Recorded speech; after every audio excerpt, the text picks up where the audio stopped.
What's up, everybody? I'm Tim. I got Chris here. She's not on the microphone though, because I'm sitting here in the office and it's I don't have a perfect mic setup because usually I'm sitting here doing my YouTube stuff. So she's just gonna sit here and talk with me through this. Um, One of the number one questions that people want to know when it comes to homesteading and buying a cheap piece of property is they want to do it on the cheap. They want to do it for the least amount of money.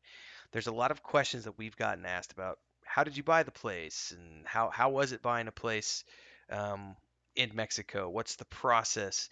All that stuff. So we're going to be addressing that. I don't know if we'll address it all in this video. Probably we will do other videos that talk about different things, but I can sort of walk you through the process that we went through and how much we paid for the place and so on and so forth. It is worth noting that we got a good deal on this place because we bought it from her mom and it actually appraised it more than we paid for it, but her mom didn't care about that. She had told us the price 4 years ago, 5 years ago was when she offered it to us, and we were still traveling and we didn't know what we were doing, so we weren't ready to settle down. Then 2020, it came up again, the conversation, and we couldn't because of all the other stuff that was going on with the other life stuff, the Stormhaven Studios and everything else. And then at the end of 2021, her mom called and basically said, "Hey, it's been 4 years, 5 years. Do you want it? Because if you don't, I'm gonna sell it to somebody else." And so it was like, all right, well, let's just do it. We were at the point in our lives where we said we're over 40. We've never had a place. We've always just been traveling and renting fully furnished apartments. Let's just buy it. So we paid $10,000 cash for this house and the property that it came with. It was built in 2000, 2002.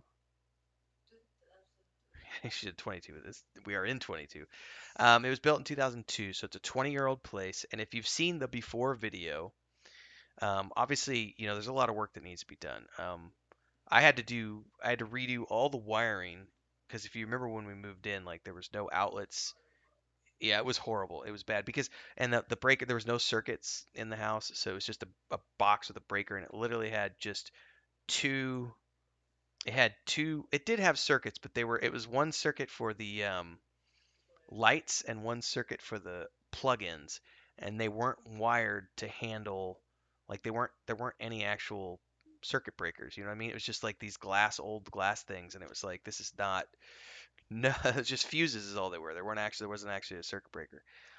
Um, so we had to get the house rewired. That was the very first thing we did. I think that was the first thing we did was we got the bed delivered with the bed frames and the fridge, and then the air conditioner. We bought the air conditioner, but the air conditioner couldn't get installed until we got the internet. And we had the internet installed, or sorry, the electricity. We got the internet installed a couple days before that, before the air conditioner.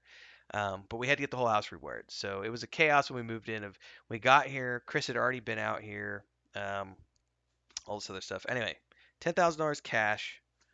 My brain is all over the place as I'm thinking through the processes. Um, it took a long time. I guess we could talk about that before I sidetrack on all the other stuff because I could save those for the other videos. Um, you came out here in October of 2021 and you started the process, which you had to go to a notary and you had to start the process of getting the property changed over from your mom's name to your name. And that included getting the house inspected so that they could evaluate the value of the house with an appraisal so that we would pay because we had to pay taxes on it. Do you remember how much we paid in taxes? Like property tax? Yeah, no, los impuestos. Recuerda los gastos de impuestos. Well, Lucas.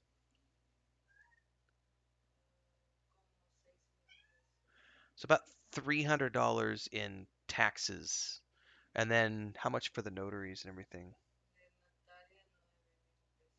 And about another $450 for all the notaries and all the paperwork and they call the trámites, which is the actual the paperwork, getting all the filings done. So about $450 there, $300 for taxes. Anything else that you had to pay for?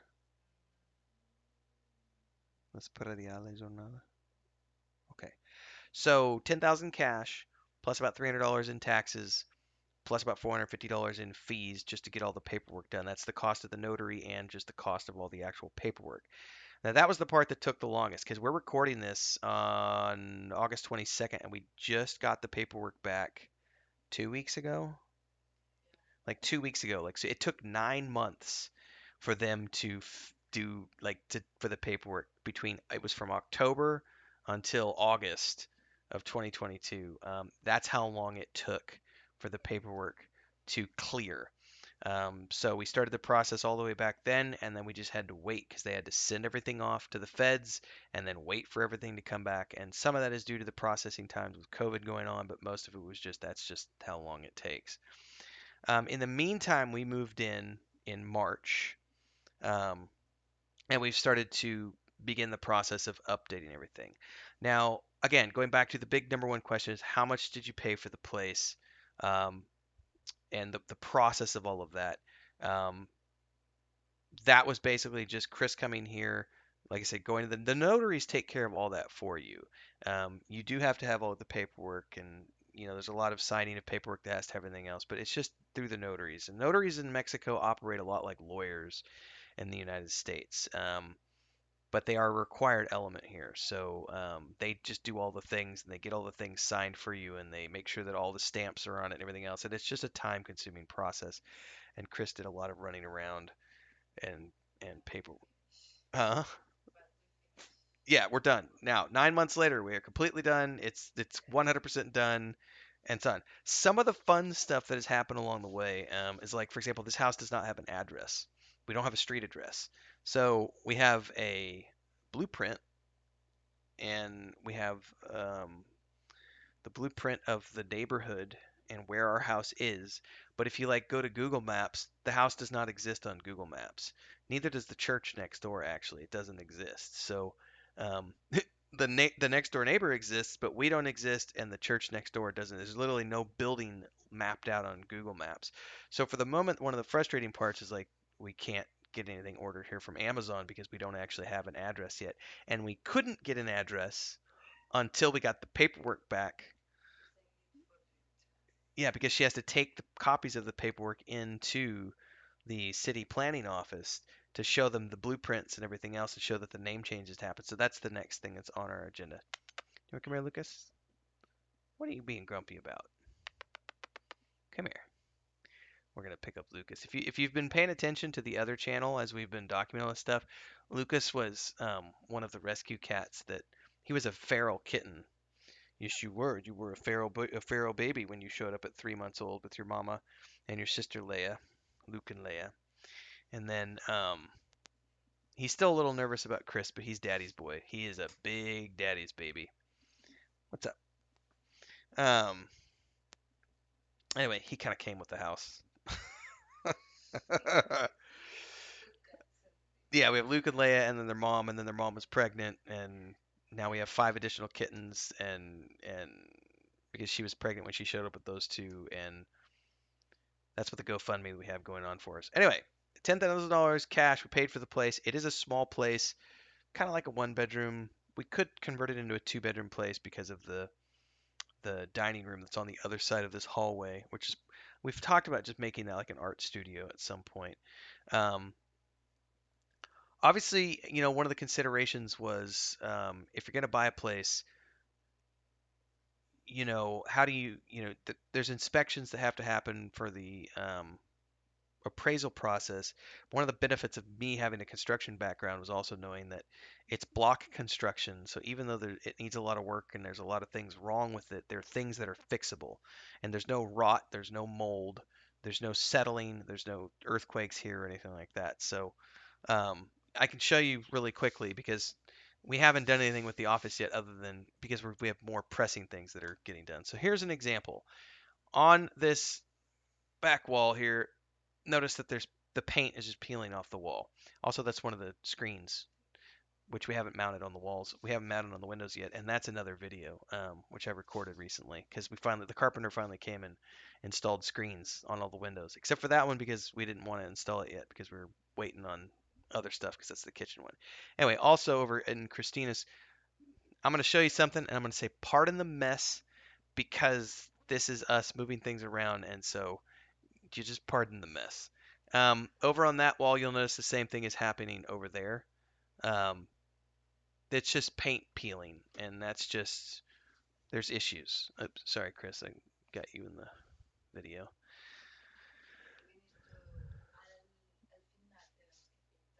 Yeah, the last thing we'll be doing is painting. Like there's so much other stuff.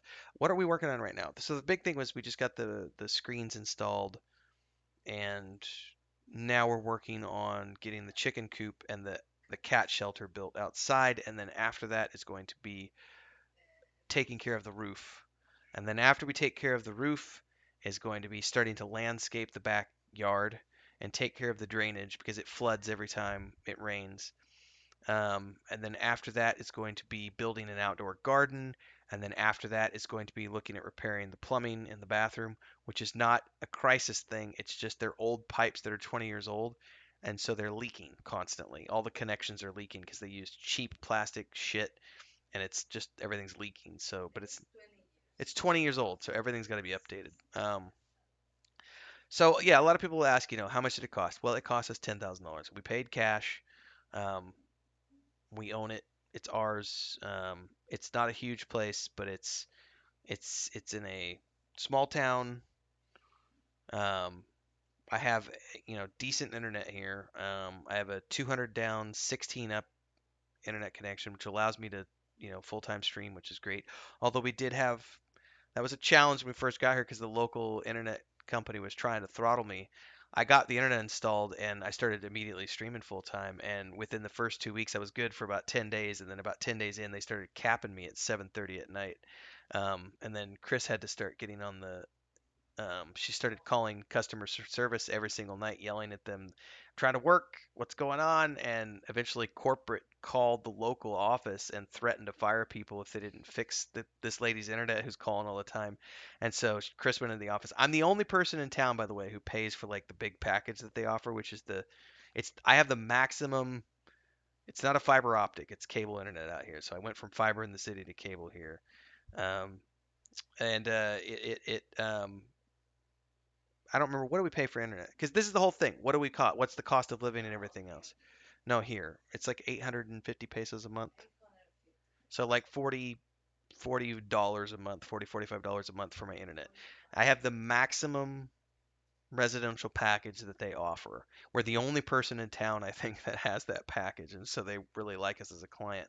And so after Chris threatened, like, we're gonna, she just yelled at him a bunch for 20 different phone calls, and they removed the cap, so now I'm able to stream without a cap, which is great because I do about 1.2 to 1.5 terabyte per month of just streaming and data and everything else.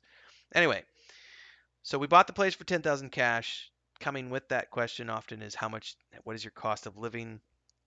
It does change every single month, but I'd say most months were around, what do we spend, like 450 to $500 a month? Oh yeah, the cats have the cost has gone up with all the cats that we're feeding. It has been going up, and some of it does depend on like the exchange rate and everything else. But like 450 to $500 a month because we have no mortgage. So um, that's been nice because I'm able to make a full-time living on YouTube with my other channel, which pays all the bills, and then we're able to, as that's been growing and everything else, and then we're getting support from community members with the GoFundMe for things, and we've run some fundraisers and stuff, and so we're able to slowly get things going with like the chicken coop and the cat shelter now that we're getting that taken care of for the rescue cats. Um, so yeah, it needs a lot of work. I think it's going to take my standards of living are different than what? Come here. What's your problem, buddy? Oh, it's dinner, isn't it? Oh yeah, it's almost 7 o'clock. Um. Anyway, we paid about 10,000 cash, not about, but right at 10,000 and all the taxes and everything else, and we pay about 450, $500 a month in cost of living here as we continue to work on this. And it's probably going to take 2 to 3 years of modernizing it to get it to where, because like right now there's only an air conditioner in this in this building, in this room. So the rest of the house does not have air conditioning, and it's 95 degrees here every single day. Cool days it drops down to 90. What you mad, buddy? Yeah, you ready for dinner? Yeah. He knows what time it is. He's like, I want dinner, Daddy. It's a good boy. Anyway, thanks for listening to me ramble, and thanks to Chris for giving some answers. Hopefully, that gives some insight into people.